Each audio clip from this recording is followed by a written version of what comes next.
Breaking news చూస్తున్నాం. నెల్లూరు జిల్లా ఉదయగిరి మండలంలోని ఎస్టీ కాలనీలో ఘోరం జరిగింది. భార్యను కత్తితో పొడిచి భర్త పరారయ్యాడు.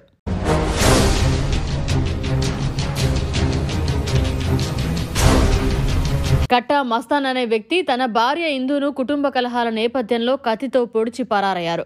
రక్తపు మడుగులో పడి ఉన్న కట్టా ఇందును స్థానికులు ఉదయగిరి ప్రభుత్వ ఆసుపత్రికి ఆటోలో తరలించారు.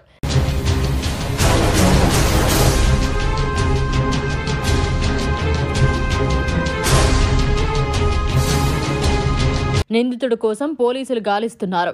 భార్యాభర్తల మధ్య గొడవే కారణమని పోలీసులు ప్రాథమికంగా గుర్తించారు. వీరికి 2 సంవత్సరాల బాలుడు కూడా ఉన్నారు.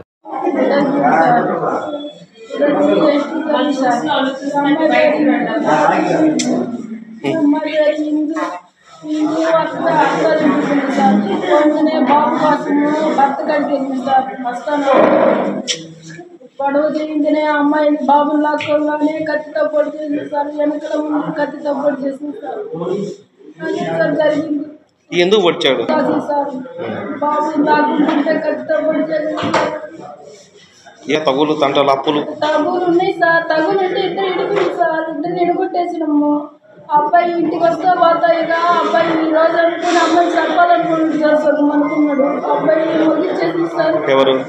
మస్తాన్ అనే అబ్బాయి సార్. మా చెల్లిని ముగించేసి నేను అబ్బాయిని. మరిన్ని అప్డేట్స్ కోసం మన HN9 టీవీ ఛానల్ ని సబ్స్క్రైబ్ చేసుకోండి.